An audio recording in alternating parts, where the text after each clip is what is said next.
Hello दोस्तों, स्वागत है आप लोगों का आपके अपने यूट्यूब चैनल ज्ञानदास में।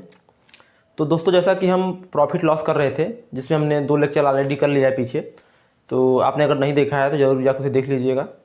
तो आज हम करेंगे लेक्चर 3, जिसमें हम कुछ आगे के जो क्वेश्चन बचे हुए हैं हमारे, करीब 70-80 क्वेश्चन हम करेंगे इसमें। तो ये जो हम कुछ क्वेश्चन करने वाले हैं आज, तो चलिए देखते हैं। कुछ क्वेश्चन मैंने आपको पीछे जो क्वेश्चन बताए थे, उनमें आपको कुछ नए नए पैटर्न बताए थे और बेसिक कॉन्सेप्ट बताए थे कि इसे आप कैसे लगाएंगे। और मैंने बिल्कुल लेवल को बेसिक रखा है ताकि जो बिगनर है वो भी इसको सीख सके। ठीक है, तो काफ़ी हेल्पफुल होगा बिगनर के लिए। तो देखिए, आज का क्वेश्चन देखिए। पहला आपकी स्क्रीन पर क्वेश्चन दिखाई दे रहा होगा। क्वेश्चन नंबर देखिए, किसी मेज को 400 रुपये के स्थान पर 350 रुपये में बेचने से 5% की हानि में वृद्धि हो जाती है। यानी कोई वस्तु है, 400 रुपये उसका मूल्य है, और उसे 350 रुपये जब बेच रहे हैं हम, तो उसे 5% हानि जो है और बढ़ जा रही है। हानि पहले भी हो रही थी, लेकिन अब क्या है, हानि 5% और बढ़ जा रही है। तो क्या हुआ देखिए इसमें,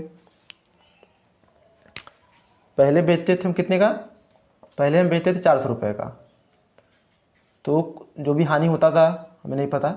लेकिन जब हम 350 का बेच रहे हैं, तो जो हानि है, हानि प्रतिशत ये 5% बढ़ जाती है। ठीक है, 350 बेचने में। तो देखिए यहाँ पे एक चीज़ समझ में आ रहा होगा आपको कि 400 से कितने बेचा, 350 में कितने रुपए कम किया, 50 रुपये। देखिए यहाँ पे 5% वृद्धि हुई, यानी 5% वृद्धि, 5% वृद्धि, तो कितना, 50 रुपये, यही ना भाई। 5% की वृद्धि किस में हुई, हानि में वृद्धि हो गई। कब, जब इसका दाम 50 रुपये कम हो गया, यानी 5% जो है वो बराबर है किसके, 50 के। ठीक है, तो अब यहाँ क्या हो जाएगा, 100% क्या हो जाएगा, 100% क्या हो जाएगा, 20 गुणा कर देंगे दोनों तरफ, तो क्या हो जाएगा, 100 हो जाएगा ये, और ये हो जाएगा आपका 1000, यानी 100% कितना होगा, 1000 रुपये। तो इसका मूल्य कितना था, 1000 रुपये, क्योंकि 100% जो होता है वही हमारी टोटल वैल्यू होती है। तो उस जो मेज था उसका क्रय मूल्य कितना रहा होगा, 1000 रुपये।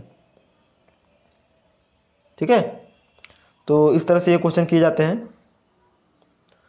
अब चलिए अगला क्वेश्चन देखते हैं। आपके स्क्रीन पे क्वेश्चन दिखाई दे रहा होगा, इसमें दिया हुआ है, किसी टेप रिकॉर्डर को 950 रुपये में, ऐसे ही सेम क्वेश्चन है। देखिए बोला है, किसी टेप रिकॉर्डर को 950 रुपये में बेचने पर मुझे 5% की हानि होती है, उसे 1040 रुपये में बेचने पर मुझे कितने प्रतिशत लाभ होगा। देखिए बोला है कि 950 रुपये में बेच रहा है, 950 रुपये में विक्रय, यह विक्रय मूल्य है आपका, विक्रय मूल्य है, विक्रय मूल्य 950 रुपये है। जब इतने बेच रहा है तो उसके 5% की क्या होती है, 5% की हानि होती है, तो 5% की हानि होती है। तो यानी बेचता कितने पे है, कितने बेचता है, यानी वो क्रय मूल्य के 95% बेच रहा है। भाई 5% की हानि हो रही है, और टोटल जो हमारी वैल्यू होती है कितनी होती है, 100% कोई भी। तो अगर हमारा क्रय मूल्य हमने माना, जो हमारा क्रय मूल्य है, मान लिया हमने कि हमारा क्रय मूल्य x था, यानी उसका जो खरीद था, यानी जो खरीदा था हमने इतने में, वो x रुपये था।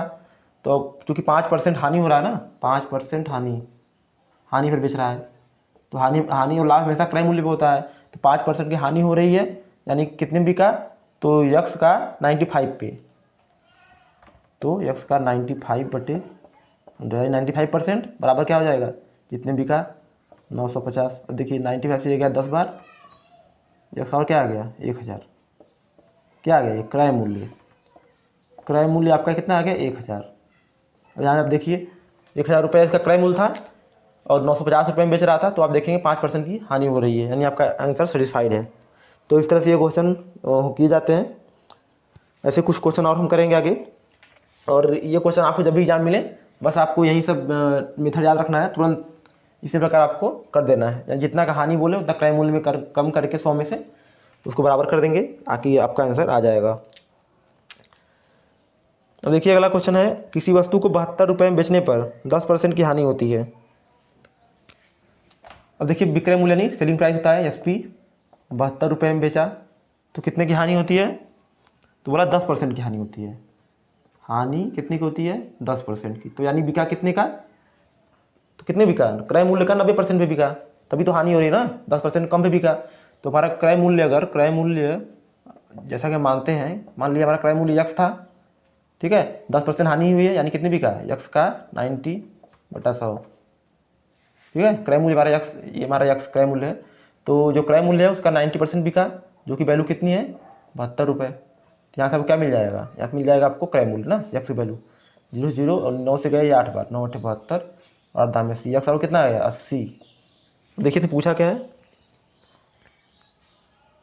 हाँ तो 5% 10% की हानि होती है, तो हमें क्या मिल गया यहाँ पे, हमें मिल गया क्रय मूल्य, यानी उसका क्रय मूल्य कितना था 80 रुपये, तभी तो उसको 72 रुपये बेचने पे 10% की हानि हो रही थी। अब इसमें आगे आगे क्वेश्चन बढ़ा दिया है, इसमें पूछा है आगे 5% का लाभ प्राप्त करने के लिए वस्तु का विक्रय मूल्य कितना होना चाहिए। बहुत ही सिंपल है, यानी आपसे पूछा है कि 5% का लाभ प्राप्त करने के लिए, अब हमारा जो है बेसिक क्या था, हमने 72 रुपये बेचा था इसे, ठीक है, तो हमें कितना हानि हो रहा था 10% का, तो हमने क्या किया था भाई, क्रय मूल्य जो था उसका 90% भाई हमने बेचा, यानी 10% हानि मतलब 90% बेचा, तो यक्स का 90% बार 72 किया, तुम्हारा क्रय मूल्य आ गया। अब कह रहा है कि कितना दाम इसका रखा जाए कि 5% प्रॉफिट हो, तो क्या करेंगे, तो क्रय मूल्य है, प्रॉफिट लॉस जो होता है हमेशा क्रय मूल्य पे होता है, तो अब हमारा क्रय मूल्य 80 रुपये है, तो 80 का अब बोला है 5% वृद्धि करनी है, तो 105, क्योंकि 100 तो अपने आप में होता है क्रय मूल्य, तो 105/100 हो गया। अब इसे कट करेंगे तो क्या आएगा आपका, देखिए 0 से ये 0 कैंसिल हो गया। अब यहाँ देखिए ये 5 से गया 2 बार और ये 5 से गया 21 बार। अब यहाँ पे देखिए ये आ गया 2 चौक के 8, 21 गुणे 4 आ जाएगा, तो 21 गुणे 4 यानी कि कितना आया 84, तो ये इतना आएगा आंसर। यानी अगर 84 रुपये में बेचेगा ये, तो उसको 5% का जो है लाभ होगा। बिल्कुल आसान से क्वेश्चन है, और ये सब एग्जाम में क्वेश्चन आए हुए हैं, ऐसे नहीं कि क्वेश्चन एग्जाम नहीं आते हैं, बिल्कुल ये सब एसएससी और रेलवे विभिन्न तरह के एग्जाम में पूछे जाते हैं, यहाँ तक कि सीजीएल में भी ये क्वेश्चन फ्री में पूछे जाते हैं। अब अगला क्वेश्चन देखिए आपकी स्क्रीन पे है, इसमें दिया हुआ है एक वस्तु को 931 रुपये में बेचने पर 5% की हानि होती है। सेम कॉन्सेप्ट है जैसा हमने पीछे पढ़ा, एसपी यानी कि 931 रुपये में बेचने पर कितने हानि होती है, तो हानि होती है आपकी 5%, हानि होती है 5% की। हाँ तो आगे देखते हैं अब, यदि इसे 3.5% लाभ पर बेचा जाए तो इसके संभावित विक्रय मूल्य, ये कह रहा है इसमें क्वेश्चन में कि जो उसका सेलिंग प्राइस है वो 931 रुपये है, तो 5% की हानि होती है बेचने पे, तो फिर कह रहा है 3.5% का लाभ प्राप्त करने के लिए कितने बेचा जाना चाहिए। तो सबसे पहले आपको क्या करना पड़ेगा, इसके लिए सेम वही करना पड़ेगा, सबसे पहले आपको क्या निकालना पड़ेगा क्रय मूल्य, तभी तो आप निकाल पाएंगे ना कि आपको लाभ हानि, क्योंकि लाभ हानि जो होता है हमेशा आपका क्रय मूल्य पे होता है, तो इसलिए आप सबसे पहले क्रय मूल्य निकालना देखेंगे कि क्रय मूल्य कैसे निकालेंगे। यहाँ पे तो क्रय मूल्य निकालेंगे, उसके बाद आपका क्वेश्चन जो है इजीली सॉल्व हो जाएगा। अब देखिए क्रय मूल्य कैसे निकालेंगे, अब सेम जैसे पीछे किया हमने, तो क्रय मूल्य माना हमने कि यक्स है, अब चूँकि 5% की हानि हो रही है, यानी कितना बिका 95% का, यानी 95/100, ठीक है, और यस का कितना वैल्यू है 931 का भाई है, ये हो गया आपका। अब देखिए 5 से कट करेंगे तो ये आप जाएगा 19 बार और ये जाएगा 20 बार। अब देखिए 19 को कट करेंगे तो कट जाएगा, तो कितनी बार जाएगा देखते हैं। अच्छा यक्स बराबर सीधे गुणा करते हैं, इतना आ गया और ये इतना और बटे 19 आ गया। अब इसको कट करेंगे हम लोग तो क्या आएगा, देखिए 19 से ले जाएंगे ये, तो ये आपका जाएगा कितनी बार, देखिए 1862 में ले जाते हैं 19 से हम, तो 19 से आपका ले जाएंगे तो क्या आएगा 9 बार जाएगा, 171 यहाँ पे आ गया, ये गया 5, 8 में 7 गया 1 और यहाँ पे 2, और ये कितनी बार जाएगा 8 बार जाएगा, ये आ गया, यहाँ पे 0 आएगा, यानी 980। इसे कट करेंगे कितना आएगा 980, या उसकी वैल्यू कितनी आ गई 980, यानी क्या आपका आया, ये आपका क्रय मूल्य आ गया। क्रय मूल्य निकालने का यही तरीका सबसे बेस्ट है जो मैंने आपको बताया हुआ है, ठीक है। यहाँ से आपको क्रय मूल्य मिल गया। अब देखिए क्वेश्चन में बोला है कि 3.5% का लाभ कमाने के लिए कितने बेचना पड़ेगा, तो क्या करेंगे हम, इसका जो है 3.5% में बढ़ा देंगे हम, या तो आप कुछ लोग ऐसे करेंगे कि भाई इसमें पहले इसका निकालेंगे 3.5% फिर उसमें ऐड करेंगे, या फिर डायरेक्ट आप कर सकते हैं, कैसे करेंगे, तो ऐसे करेंगे 980 का 103.5/100, ठीक है। तो इसको जो आप सॉल्व करेंगे तो आपका आंसर आ जाएगा। तो इसको आप सॉल्व कर लीजिएगा, ठीक है। तो इस तरह से ये क्वेश्चन लगाए जाते हैं। अब चलिए अगला क्वेश्चन देखते हैं। अगला क्वेश्चन देखिए आपकी स्क्रीन पे है। यदि निर्माता 10% लाभ लेता है, थोक विक्रेता 15% और खुदरा व्यापारी 25%, तो उस मेज के उत्पादन की लागत रुपयों में क्या है जिसका खुदरा दाम 1265 रुपये है, ठीक है। यानी इसमें बोला जो निर्माता है वो 10%, जो बनाने वाला है वो 10%, और जो विक्रेता है जो थोक उसे बेचता है वो 15% का लाभ लेता है, और जो खुदरा व्यापारी यानी जो फुटकर दुकानदार होते हैं यानी जो बेचते हैं तो वो कितना लाभ ले रहे हैं 25%। तो उस मेज के उत्पादन की लागत रुपयों में क्या होगी। तो पूछा है कि ये कोई मेज है, उसके लिए जो है आपका तीन हमारे तीन लोग इसमें लगे हुए हैं। कौन कौन लगा हुआ है, एक तो जो बना रहा है निर्माता, बनाने वाला मैन्युफैक्चरर जिसे बोलते हैं आप लोग, एक निर्माता हो गया। दूसरा कौन हो गया, दूसरा हो गया थोक विक्रेता। निर्माता बेचता है थोक विक्रेता को ना, थोक विक्रेता। तीसरा कौन है, खुदरा, खुदरा विक्रेता, या फिर इसे बोलते हैं आप लोग फुटकर, यानी जो एक एक पीस 2 पीस 4 पीस बेचता है सिंपल में, ठीक है। ये अब निर्माता कितना लाभ ले रहा है, तो ये कह रहा है ये ले रहा है 10% का लाभ, और थोक विक्रेता कितना ले रहा है, तो ये ले रहा है 15% का लाभ, और तीसरा जो हमारा क्या है खुदरा व्यापारी, ये ले रहा है आपका 25% का लाभ ले रहा है आपका, ठीक है। तो इसमें आपको ये दिया हुआ है डाटा, और बोला है कि जिसका खुदरा दाम, यानी जो खुदरा दाम है यानी जो टोटल जो लास्ट में बिक रहा है जब ये बेच रहा है तो कितने बेच रहा है, तो ये बेच रहा है आपका 1265 रुपये में, 1265 खुदरा मूल्य इसका, ठीक है। तो देखिए क्या आपको पूछा है कि जो इसका यानी जो टोटल स्टार्टिंग जब कास्ट था जब निर्माता ने बनाया तो कितने कास्ट पे इसने बनाया था, तो यानी कि जब निर्माता ने जब इसे बेचा तो 10% लाभ भी बेचा था, और उसने बनाया होगा तो यानी वो 10% नहीं लगा होगा, जितने बनाया होगा उसका 10% ऐड करके उसने थोक विक्रेता को बेचा। थोक विक्रेता ने क्या किया, उसका 15% अपने जो जितने उसने खरीदा उसका 15% लगा के बेच दिया फुटकर विक्रेता को। उसने क्या किया, कस्टमर यानी हमें 25% बढ़ा के दे दिया दाम। तो ये पूछा कि यानी जब उसने बनाया था तो उसमें कितनी उसकी लागत आई थी, तो ये हमें निकालना है। तो जो हमें नहीं पता होता है हम हमेशा की तरह उसे मान लेंगे, ठीक है। तो मानना कि जो लागत आई थी मेज बनाने में, लागत ₹X आई थी। कितना आई थी, ₹X। अब देखिए लागत ₹X आई थी, तो निर्माता ने क्या किया, उसने बनाया था तो उसको कितना खर्च लगा, ₹X लगा था, तो उसने क्या किया 10% में दाम बढ़ा दिया। क्यों बढ़ा दिया भाई, उसको लाभ लेना था ना, उसका तो इतना पैसा इसमें खर्च हो गया मेज को बनाने में, तो उसने क्या किया कि अब इसको 10% दाम बढ़ा के यानी फायदे के लिए 10% दाम बढ़ा दिया।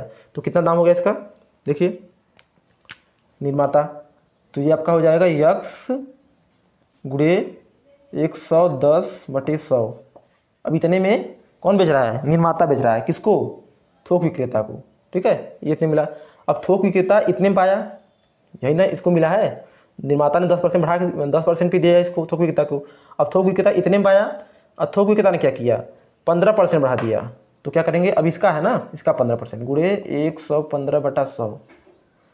अब ये क्या किया, थोक विक्रेता ने 15% बढ़ा के इसको बेच दिया खुदरा विक्रेता को। अब खुदरा विक्रेता ने क्या किया, इतना उसको टोटल वैल्यू मिला, इतने में दाम में मिला खुदरा विक्रेता को। अब उसको भी कुछ लाभ कमाना है, तो उसने क्या किया, अब इसने सबसे अधिक लाभ कमाया, कितना 25%। तो इसने क्या किया, जो इतने में खरीदा था चूँकि ये, तो क्या करेगा इसमें 125/100 से यानी 25% बढ़ा दिया दाम। तो दाम कितना हो गया, इतना, और यही दाम आपको यहाँ पे दिया हुआ है 1200, जो कि दाम कितने बराबर है 1265। अब इसको आप सॉल्व करेंगे तो आपको क्या आ जाएगा, सॉल्व करेंगे तो आपका X वैल्यू आ जाएगी जो आपकी लागत वैल्यू है, यही आपसे पूछा हुआ है, ठीक है। आप इसे शॉर्ट में करते तो इतना लिखने की जरूरत नहीं थी, तो आप इसको ऐसे लिखते X। अब चूँकि इसको लिखेंगे तो लिखेंगे 11/10, यहाँ पे गुणा फिर ये हो जाएगा, और ये आपका हो जाएगा 23/20, ये आपका हो जाएगा 5/4 बराबर 1265। अब देखिए इसको सॉल्व कीजिए आप लोग। अब क्या करेंगे, X बराबर 1265 गुणे 10 गुणे 20 गुणे 4 बटे 11 गुणे 23 गुणे 5। इसको आप सॉल्व करेंगे तो आपका आंसर निकल जाएगा, ठीक है। इसे आपको सॉल्व करना है, सॉल्व करोगे सभी लोग बताएंगे इसका आंसर। तो ये क्वेश्चन था, इसको ऐसे लगाना था बिल्कुल, और इसमें ज़्यादा सोचने की बात नहीं थी। मैंने आपको पहले ही बताया है कि जब भी आपसे कभी एग्जाम में क्वेश्चन पूछे तो आप पहले आप बार देखिए कि इसमें जो पूछा होता है लास्ट में, यानी जो आपसे क्वेश्चन करे उसी को आपको मानना होता है। तो देखिए इसमें पूछा था लागत मूल्य, हमने उसे मान लिया, बाकी सब क्लियर हो गया। एक चीज़ हमें डाटा कमी होती है वही हम मान लेंगे तो डाटा हमें मिल गया। जब बाकी चीज़ें दी होती हैं तो उसमें जब रखते जाएंगे तो अपना वैल्यू उतना देता जाएगा। ठीक है, चलिए अगला क्वेश्चन देखते हैं। अगला क्वेश्चन देखिए, आपकी स्क्रीन पे दिखाई दे रहा होगा क्वेश्चन, उसको पढ़िए एक बार।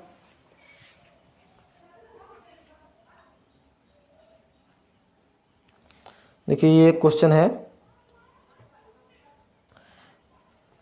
यदि यक्स किसी वस्तु को 5% लाभ पर वाई को बेचता है, वाई उसी वस्तु को 20% लाभ पर जेड को बेचता है, तथा जेड उसी वस्तु को 25% लाभ पर पी को बेचता है, तो पी कुल भुगतान 2520 रुपये का करता है, तो यक्स के लिए उस वस्तु का क्रय मूल्य था। जैसे कि क्वेश्चन देखिए ये वाला, बस थोड़ा सा लैंग्वेज बदला है, बाकी क्वेश्चन जो मैंने अभी कराया सेम पैटर्न क्वेश्चन है, सेम। तो देखिए इसको कैसे करेंगे।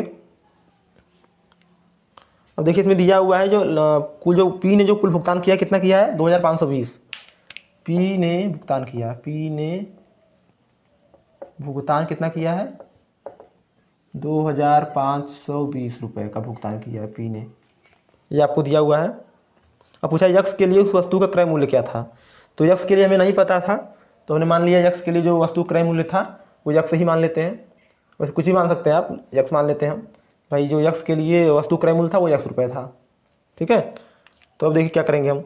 अब कह रहे हैं यक्स किसी वस्तु को 5% लाभ पर वाई को बेचता है, तो इतने में खरीदा था उसने, तो 5% लाभ पर बेचा, यानी कितने बेचा 105/100, इतने पे कितने बेचा, ये वाई को मिला इतने पे। ठीक है, अब वाई इतने में खरीदा, अब वाई उस वस्तु को 20% लाभ पर बेचता है, यानी इतने का, ये तो वाई को मिला ना, यक्स ने बेचा वाई को इस दाम में, अब वाई ने जितने में खरीदा यानी इतने में खरीदा, तो उसके कितने बेचा लाभ पे 20% लाभ पे। तो क्या करेंगे यहाँ पे 120/100, ये हो गया आपका। ये वाई ने इतने में बेचा, किसको बेचा वाई ने, जेड को, यानी जेड ने इतने में खरीदा, इतने टोटल में, तथा जेड उसी वस्तु को 25% लाभ पर पी को बेचता है। अब जेड जो है इतना में खरीदा था और इसको बेचता है 25% लाभ पर, यानी 125/100। ठीक है, इतने पर बेचा किसको पी पे, यानी ये टोटल जो वैल्यू है ये इतने दाम में कितने खरीदा पी ने, और जो कि दिया हुआ कितना है 2520, यानी इतनी जो वैल्यू है कितनी है 2520, यानी यहाँ कर देंगे 2520। बस एक लाइन में आपका कॉन्सेप्ट था, इसमें करना कुछ नहीं था, हमने एक बस क्वेश्चन पढ़ा, एक चीज़ को यहाँ पे माना हमने यक्स को जो क्वेश्चन पूछा हुआ था, बाकी क्वेश्चन के अकॉर्डिंग हम करते गए। देखिए हमारा क्वेश्चन बन गया एक लाइन में। और इसे थोड़ा शॉर्ट करते तो क्या करते आप डायरेक्ट करते 6/5, 5/4, और यहाँ पे ऐसे ही करें 23/5 कर लेते, सॉरी 21/20 कर लेते यहाँ पे। तो आप यहाँ पे क्या कर देंगे यक्स बराबर सबको इधर ट्रांसफर कर देंगे और यक्स की वैल्यू आपकी आ जाएगी, कैलकुलेशन करना पड़ेगा आपको। तो क्या करेंगे देखिए यक्स गुणे इसे लिख सकते हैं आप 21/20, या फिर यहाँ पे लिख देंगे 6/5 इसका, फिर इसका हो जाएगा 5/4। ठीक है, अब ये 5 से 5 कैंसिल हो गया, 2 दूनी के 4, 2 3 यहाँ के 6, यहाँ पे हो गया, यानी यक्स बराबर आपका क्या आ जाएगा 2520 गुणे 100/63। ठीक है, तो ये आपका, इसको आप सॉल्व करेंगे आपका आंसर मिल जाएगा। तो इस तरह से ये क्वेश्चन होते हैं, बहुत ही आसान होते हैं। बस क्वेश्चन को आपको समझने की देरी होती है, बस क्वेश्चन पर पढ़िए, जो आपको डाटा दिया हो, जो उसने पूछा हो उसे आप मान लीजिए, फिर आप क्वेश्चन को जैसा जैसा प्रश्न बोलता जाए आप वैसा वैसा करते जाइए, देखिए आपका आंसर खुद भी खुद आ जाएगा। आपको एक बार लगेगा कि शायद ये मैं ना कर पाऊँ, लेकिन एक बार ट्राई करेंगे, ऐसा बनाने की कोशिश करेंगे जैसा मैंने बताया, तो देखिए आप क्वेश्चन कैसे कर जाएंगे। चलिए देखते हैं अगला क्वेश्चन। मैं कोशिश कर रहा हूँ कि आपको अधिक से अधिक क्वेश्चन कराया जा सके कम से कम समय में, आपको कॉन्सेप्ट समझा रहा हूँ मैं पूरा। देखिए अगला क्वेश्चन है, सेम इसी पैटर्न पे है। देखिए एक बार और देख लेते हैं क्वेश्चन। इसमें लिखा हुआ है ए ने एक घड़ी बी को 20% लाभ पर बेची, बी ने उसे 10% हानि पर सी को बेच दिया।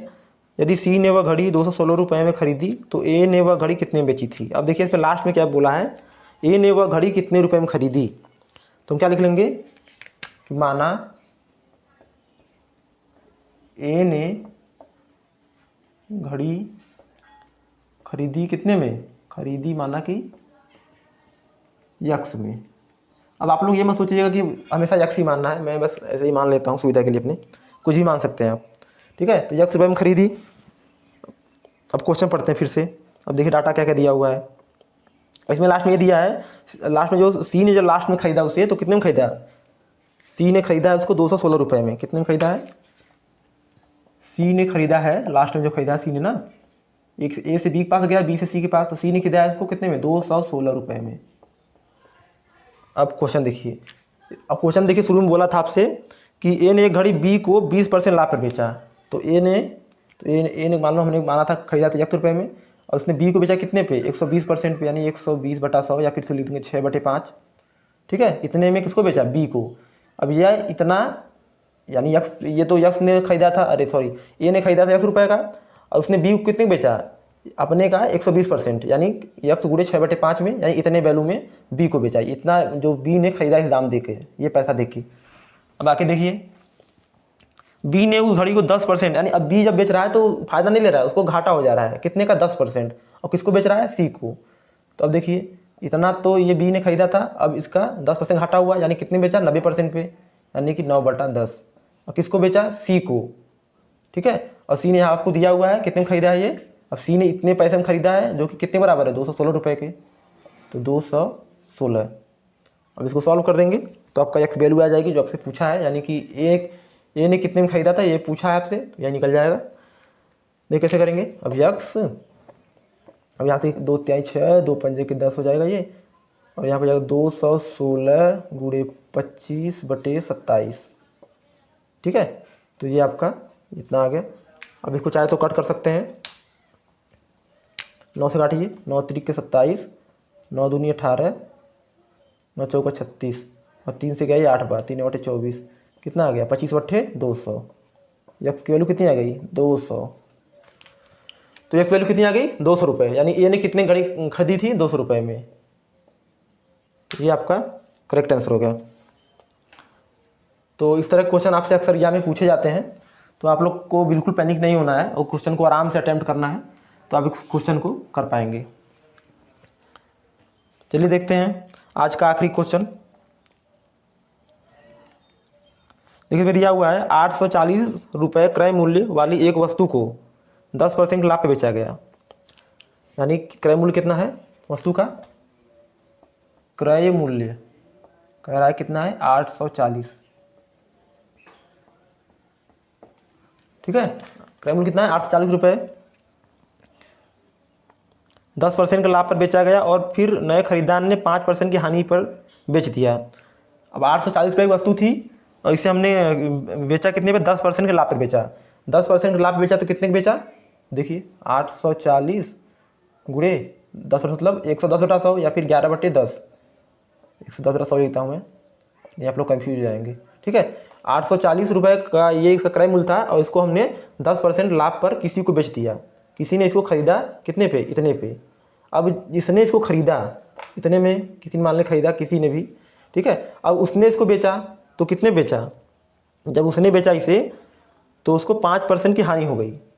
तो यानी 5% जब हानि हो गई तो कितने बेचा? तो जो ये टोटल वैल्यू थी इसके 95% पे। यही होता है ना, जितने की हानि होती है उसको हम 100 में घटा देते हैं। यहाँ 5% की हानि हुई है, तो यानी कितने भी का? 95%, यानी कि आपका हो जाएगा 19/20। यही होता है ना, 95/100 लिखेंगे आप, तो क्या हो जाएगा? 5 से काटेंगे तो 19 बार जाएगा, 5 से 20 बार। ठीक है, तो यहाँ क्या हो जाएगा? 19/20। 19/20, और यहाँ पे जो ये 0 स्विच कर जाएगा तो ये हो जाएगा 11/10। ठीक है, अब इसको आप सॉल्व करेंगे। देखिए 0 से ये 0 कैंसिल, ठीक है, और देखिए यहाँ से बचा कितना? 884 गुणे 11 गुणे 19/2, 2 नहीं 20 है, सॉरी यहाँ पे 20 है, ये 20 है। तो देखिए कट करेंगे इसको हम 4 से कटेंगे, 4 पंजे 20, और ये गया आपका 4 दूनी के 8, 4 एकम 4, 21 आ गया। तो ये हो जाएगा आपका 21 गुणे 11 गुणे 19/5। इसे आप सॉल्व कीजिएगा, आपका जो आंसर है वो आ जाएगा। ठीक है, तो इस तरह से ये क्वेश्चन किए जाते हैं, इसको आप सॉल्व करेंगे तो आपका आंसर आ जाएगा। ठीक है, तो मैंने आज आपको ये क्वेश्चन कराए प्रॉफिट लॉस के। अब टाइम काफ़ी हो गया है, इसलिए अब क्लास को यहीं रोकते हैं। काफ़ी लंबी क्लास हो जाती है तो बोर होने लगते हैं आप लोग। तो क्लास आज हमारी यहीं समाप्त होती है। बाकी आगे भी कुछ क्वेश्चन हमारे आएंगे, उनको हम करेंगे, ठीक है। तो सारे भी क्वेश्चन आप देखिएगा। अभी हम एक क्लास चलेगी हमारी करीब 70-80 क्वेश्चन है। अभी हम करीब 25-26 क्वेश्चन कर चुके हैं। तो उम्मीद है कि अभी 3-4 क्लासेस और होंगी जिसमें हम प्रॉफिट लॉस पूरा कवर करेंगे और जितने भी टाइप होते हैं सभी टाइप आपको बताएंगे और बेसिक कॉन्सेप्ट्स बताएंगे और कुछ ट्रिक भी बताएंगे। कॉन्सेप्ट इसलिए ज़रूरी है कि कभी भी आपको एग्ज़ाम में जब ट्रिक भूल जाते हैं आप तो कॉन्सेप्ट करें, और कॉन्सेप्ट हर जगह लागू होता है और ट्रिक पर्टिकुलर जगह लागू होता है, ठीक है। तो अगर आप बिगनर भी हैं तो सबसे पहले आपको कॉन्सेप्ट सीखना चाहिए। अगर आपका कॉन्सेप्ट क्लियर नहीं है तो आप ट्रिक भी यूज़ नहीं कर पाएंगे, ठीक है। तो सबसे पहले अपना कॉन्सेप्ट बिल्डिंग कीजिए, उसके बाद भी कुछ ट्रिक की कोशिश सोचिए।